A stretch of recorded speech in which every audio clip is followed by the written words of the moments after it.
আসসালামু আলাইকুম। ওয়ালাইকুম সালাম। আমি এই হাসপাতালের ডিরেক্টর ডক্টর শাকিল রেজা। ও, আমার ছেলে রত্নর কি অবস্থা? Sit down please. বসেন। চলো।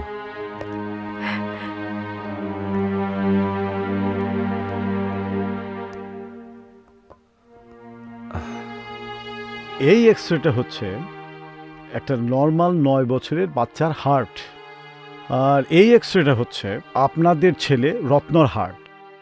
রত্নর এক্সরেতে কিছু সেপ্টাল ডিফেক্টস ধরা পড়েছে, এইখানে, এইখানে এবং এইখানে। এই ডিফেক্ট মাইপতি ঘটিয়েছে, আর তার ফলে হয়েছে পুলমিনারি ইডিমা আর malignant ventricular ectopy. I am sorry sir, পরিষ্কার বুঝতে পারছি না, মানে ডাক্তারি ভাষা তো আমরা ঠিক। আপনি কি কাইন্ডলি স্বাভাবিক ভাষা বুঝিয়ে বলবেন? এখানে দেখা যাচ্ছে রত্নর হার্ট স্বাভাবিক হার্টের তুলনায় 3 গুণ বড়।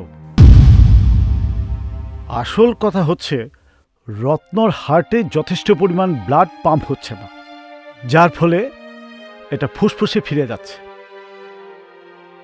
যেভাবে একটু করে স্পঞ্জ ভেজে যায়, রত্নর হার্ট চেষ্টা করছে, কিন্তু খুব বেশি চেষ্টা হয়ে যাচ্ছে।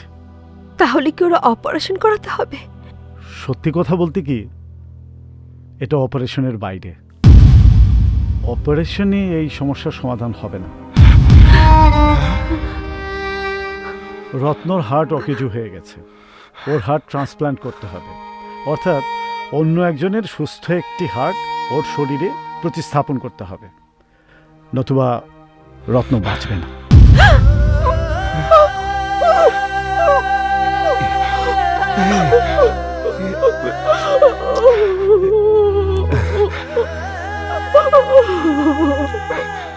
ভেঙে পড়বেন না মিসেস আলম, এছাড়া আরো একটা পথ খোলা আছে। কি পথ? কিছুই না করা, মানে রত্ন যেভাবে আছে সেভাবে থাকবে, শুধু মেডিসিন দেওয়া হবে, তাতেও সাময়িকভাবে কিছুটা সুস্থ বোধ করবে। আমার মাথায় কিছুই ঢুকছে না ডক্টর, ও তো ভালোই ছিল, সুস্থ ছিল। এই ধরনের রোগীরা সুস্থই থাকে, ধীরে ধীরে যখন এদের হার্ট আরো অকেজো হয়ে পড়ে তখন এরা দুর্বল হয়ে যায়, প্রচুর ঘুমায় এবং এক সময় ঘুম থেকে আর ওঠে না। আমি জানি এটা মেনে নেওয়া খুবই কঠিন, কিন্তু বাস্তবতা আপনাদেরকে মেনে নিতেই হবে। রত্ন হয়তো বেশি দিন বাঁচবে না, যতদিনই বাঁচুক ওকে হাসি খুশি রাখতে হবে এবং একসময় বিদায় দিতে হবে।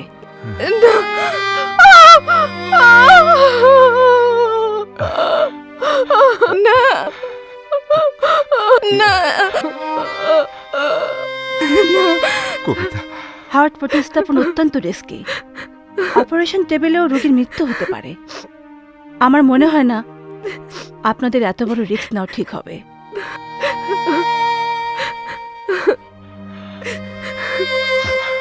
যদি ওর অপারেশন না করা হয় তাহলে ও কতদিন বাঁচবে?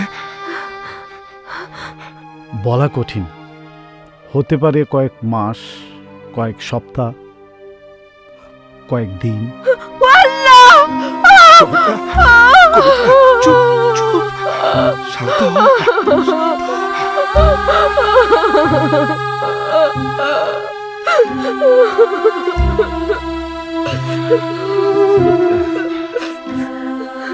ডক্টর, যদি রত্ন আপনার সন্তান হতো তাহলে আপনি কি করতেন?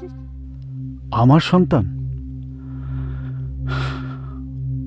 আমার সন্তান হলে আমি ট্রান্সপ্লান্ট করাতাম, সে যেভাবেই হোক। ওকে ওকে, আমরাও তাই করব। ওকে, শিওর? শিওর। বছর শেষের খুশি নগদে হবে বেশি। নগদ পেমেন্টে নির্দিষ্ট ক্যাটাগরির কেনাকাটায় 300 টাকা পর্যন্ত ক্যাশব্যাক।